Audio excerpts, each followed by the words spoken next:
Oi, moçada. Bom, tô eu aqui de volta, né, para mais uma aula de direitos difusos. Nós, na última aula, começamos a falar das medidas protetivas, né, em relação ao idoso, que são medidas de proteção aplicável, né, ao idoso, e falamos aí, do encaminhamento à família ou ao curador, se o idoso assim o tiver, mediante um termo de responsabilidade que a família assina, né, ou o curador, quando ela recebe o idoso, assumindo a responsabilidade aí de dispensar, de lhe dispensar, né, os cuidados que são necessários, né. Falamos de uma outra medida de proteção que é orientação, apoio e acompanhamento temporários, né?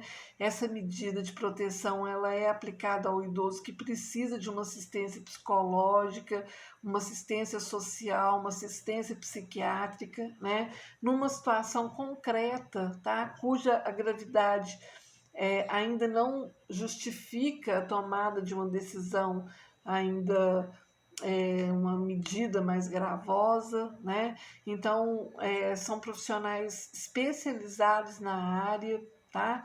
Que devem dar toda essa assistência ao idoso. Falamos da requisição para tratamento da sua saúde em regime ambulatorial, hospitalar ou domiciliar. Acho que nós terminamos aqui. Vamos comentar alguma coisa rapidinho, só para fazer uma revisão do conteúdo. Comentamos que essa medida protetiva ela tem lugar quando houver uma necessidade de promover qualquer tipo de tratamento ambulatorial, né, ou uma internação do idoso por motivo de saúde, a ser prestado pelo Ministério Público em todas as esferas do governo, tá? É, e comentamos que, em qualquer caso, há sempre que nos ligarmos, ficarmos atentos, né, ao atendimento ou à internação domiciliar, que conforme dispõe o artigo 230, parágrafo 1º, né, que diz que os programas de amparo aos idosos serão executados preferencialmente em seus lares, né? Depois comentamos que essa medida protetiva em questão, ela deriva aí de uma requisição judicial ou do Ministério Público, né, de modo que não poderá, de forma alguma, né, ser recusada pelo órgão da saúde. Tá?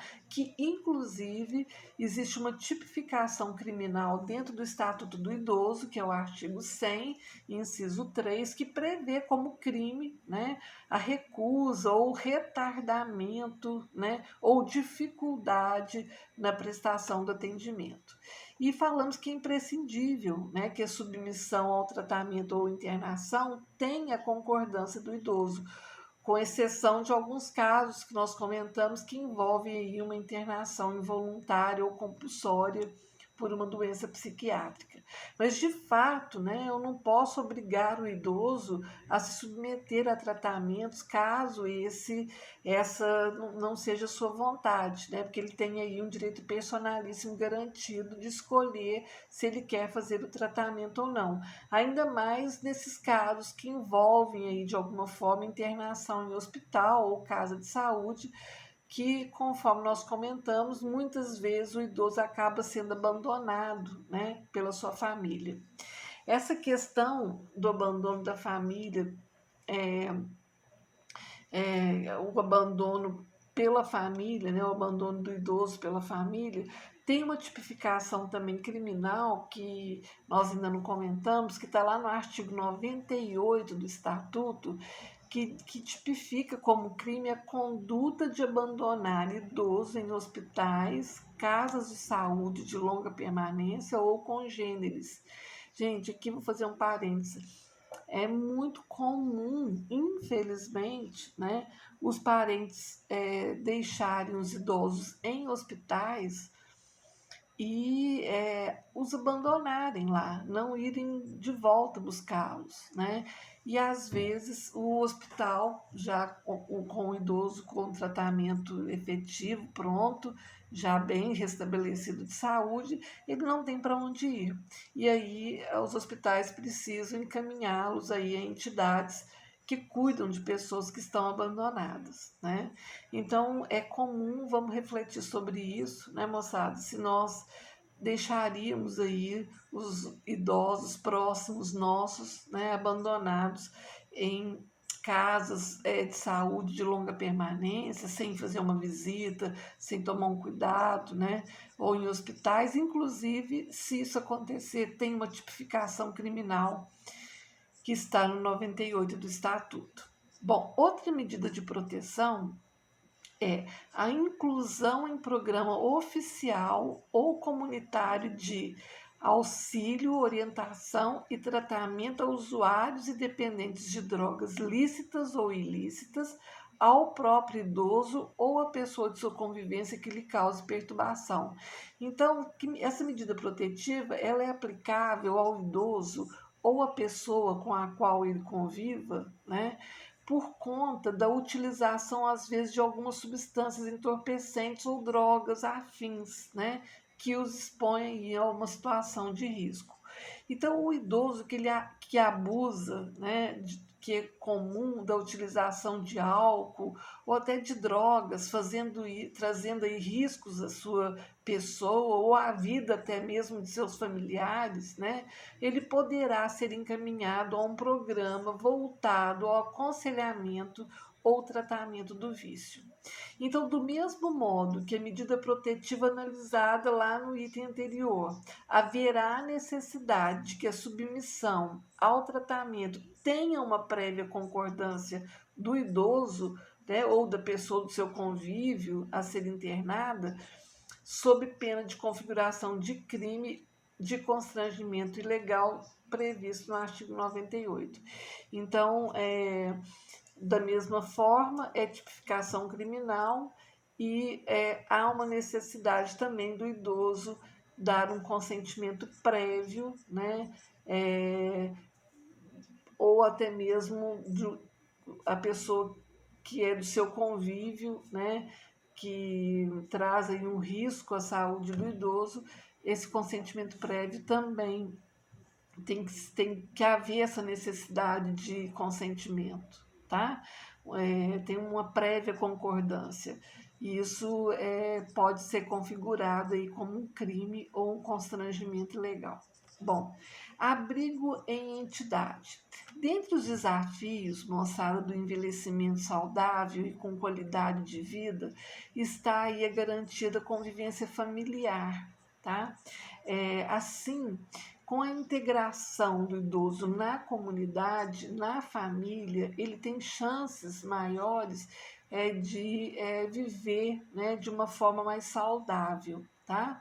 A manutenção do idoso junto à família dele deve ser preservada sempre que possível, né? E sempre estimulada por toda a família. Tem uma questão aqui que as pessoas acham, eu não tenho que me responsabilizar. Não é querer não se responsabilizar. A Constituição Federal fala que é um dever da família cuidar da pessoa idosa. Então, não é nenhuma vontade subjetiva, é uma obrigação, tá bom? Então, o artigo 3º do Estatuto do Idoso, ele determina que a garantia da prioridade, ela compreende o atendimento asilar, salvo para os que não possuam ou careçam aí de condições de manutenção da própria sobrevivência. Entretanto, moçada, o processo de envelhecimento ele é uma realidade árdua, né, e difícil para muitas pessoas, e nos casos em que o convívio familiar não seja possível ou recomendado, né, ou até mesmo desejado pelo próprio idoso, porque ele pode escolher, né, que se encontra em situação de risco, a opção pelo abrigo em entidade de longa permanência pode se tornar uma necessidade, tá? Sendo aí talvez a única alternativa a tomar. Então, trata-se, porém, de uma medida protetiva extrema, tá? Que deve ser aplicada em último caso, na hipótese de as medidas de proteção precedentes aí não terem obtido um sucesso, né, que é estar com a família, ou às vezes até mesmo sozinho, mantendo a sua subsistência, com um cuidador, entre outros, ou medidas que não puderem ser adotadas. Tá? Os abrigos ou instituições de longa permanência, assim chamados, são locais de acolhimento em regime integral, previstas na proteção social, uma uma proteção social especial de alta complexidade, né, para atender idosos em situação de abandono ou de negligência, em caso aí de suspensão temporária ou quebra do vínculo familiar e comunitário. Então, cabe ao poder público custear esse abrigamento, tá? Caso o idoso ou a sua família não possa fazê-lo com recursos próprios. Importante consignar a necessidade da prévia concordância do idoso com também o abrigamento. Tá? Bom, o abrigo temporário eu aplico nas mesmas premissas para o abrigamento em entidade, devendo ser uma medida também excepcional ante aí o princípio da manutenção dos vínculos familiares. O abrigo temporário ele poderá ocorrer em casa-lar, em residência de parentes, né, ou até de terceiros que são capacitados para receber idosos temporariamente. De qualquer forma, moçada, o acolhimento do idoso por um adulto ou um núcleo familiar em situação de risco social configura uma dependência econômica para efeitos legais, conforme inclusive o artigo aí 36 do próprio Estatuto do Idoso. Então, também é imprescindível, né, imprescindível a prévia concordância do idoso com o abrigamento sob pena, inclusive, de prática de crime. Temos lá o artigo 44 do Estatuto do Idoso, que trata das medidas de proteção que poderão ser aplicadas por requisição do Ministério Público ou do Poder Judiciário, a requerimento do Ministério Público ou ainda através de conselhos do idoso em determinados casos, ONGs e entre outros. O artigo 74 do Estatuto diz que cabe ao Ministério Público a defesa do idoso que esteja em situação de vulnerabilidade em decorrência da violação de direito individual indisponível que o coloque numa situação de risco ou em virtude aí da sua situação de acolhimento institucional.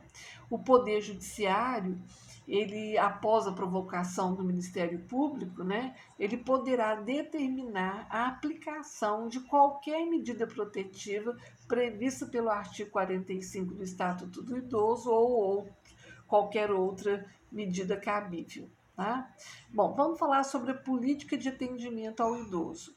O artigo 230 da Constituição Federal, ele contém uma disposição categórica quanto à necessidade de comprometimento simultâneo da família, da sociedade e do Estado no desenvolvimento das ações voltadas aí à garantia da dignidade da pessoa idosa.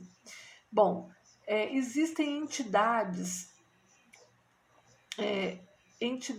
de atendimento a idosos, né? As entidades de atendimento à pessoa idosa, que são orientadas por princípios específicos, elas devem observar uma série de requisitos e cumprir determinadas obrigações que estão previstas nos artigos 48 a 50 do Estatuto do Idoso, estando submetidas à fiscalização do Ministério Público, muito importante isso, dos conselhos do idoso, da vigilância sanitária, entre outros órgãos, tá? Então, o descumprimento sujeita a entidade a uma série de penalidades previstas por lei, né? Então, por entidade de atendimento, entende-se toda e qualquer entidade que seja governamental ou não, né, que seja voltada a prestar uma assistência ao idoso e na qual ele venha residir em caráter permanente ou temporário. O gênero entidade de atendimento abrange o asilo, né, que presta atendimento em regime de internato ao idoso, né, sem vínculo familiar ou sem condições de prover a própria subsistência, de modo a ir a satisfazer as suas necessidades de moradia, alimentação, saúde e convivência social. Bom, a modalidade asilar, né, é adotada por regra nos casos de inexistência do grupo familiar, abandono, carência de recursos financeiros próprios, né, ou da própria família. A entidade de atendimento abrange também a casa-lar, que é entendida como uma residência, né, em sistema participativo, cedida por instituições públicas ou privadas, mas destinada aí a idosos detentores de renda, né, que seja insuficiente para a sua manutenção e da sua família. Aí temos as casas de repouso, as clínicas geriátricas, né, que são só denominações aí para o que se chama de entidade de atendimento para o Estatuto do Idoso, tá? Bom, moçada, e o acesso à justiça, né? O Estatuto do Idoso, ele estabelece o procedimento sumário, que é previsto pelo Código de Processo Civil, como o procedimento adequado para o processamento das suas causas, assegurando ao idoso a prioridade aí na tramitação dos processos e procedimentos, conforme o artigo 71 do Estatuto do Idoso.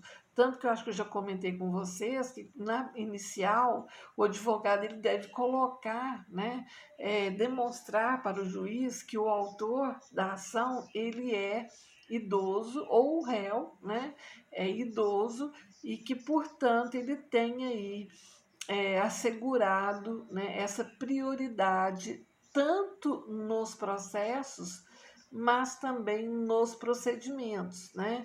Então, ou seja, assim que chega um processo que um autor ou uma das partes, né, no polo passivo ou ativo, são idosos, eles passam na frente dos demais e aí as pessoas, inclusive não só a tramitação dos procedimentos também, eles têm prioridade, tá? Essa prioridade, ela não cessa com a morte do idoso.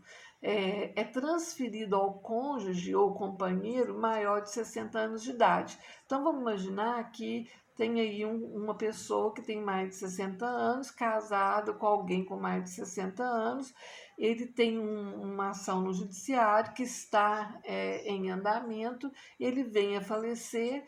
Isso não quer dizer que o seu cônjuge ou companheiro não tenha mais prioridade, ele continua tendo essa prioridade, né, nos procedimentos judiciais, tá?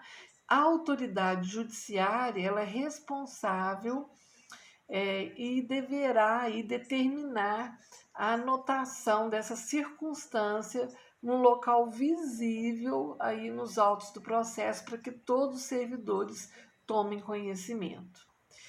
Bom, moçada, e por fim, nós temos no artigo 96 até o 109 do Estatuto do Idoso as infrações penais. Só para lembrar que, como o Estatuto do Idoso é um microsistema legislativo, ele traz a parte de direito penal dentro da própria lei, né? Eu não preciso ir até o Código Penal para buscar as tipificações criminais daqueles atos que nós cometemos contra os idosos. Então, o próprio Estatuto já traz aí do 96 ao 109, que são os crimes previstos dentro do Estatuto do Idoso e são de ação penal pública incondicionada, né? O que se mostra extremamente positivo no sentido de garantir aí uma eficácia na repressão aos delitos perpetrados contra os idosos. Muitas pessoas não sabem, não têm conhecimento dessas tipificações criminais. Então, vocês, como estudantes de direito e futuros profissionais jurídicos, né, a partir do momento que nós temos conhecimento, nós temos que multiplicar esses conhecimentos para que cada vez mais, né, os nossos idosos sejam aí respeitados. Porque nós não podemos alegar, né, o não conhecimento da lei para nos eximirmos, né, de atos que nós praticamos, atos ilícitos praticados por nós. Então, o melhor é a informação, né, que todas as pessoas, mesmo que não sejam da área jurídica, tenham conhecimento que alguma atitude nesse sentido pode ser tipificado sim como um crime, tá? Então nós temos aí esse dever de multiplicarmos os conhecimentos que estamos tendo aqui, tá? Moçada, então fiquem com Deus. Qualquer dúvida, estou à disposição. Quarta-feira nós nos encontramos de novo, já com conteúdo novo, né? Vamos começar aí o Estatuto da Pessoa com Deficiência, que é um tema muito bacana, vocês vão gostar muito de estudar, tá? E eu estou aqui, qualquer coisa contem comigo, tá? Um beijo, fiquem com Deus e até bem breve.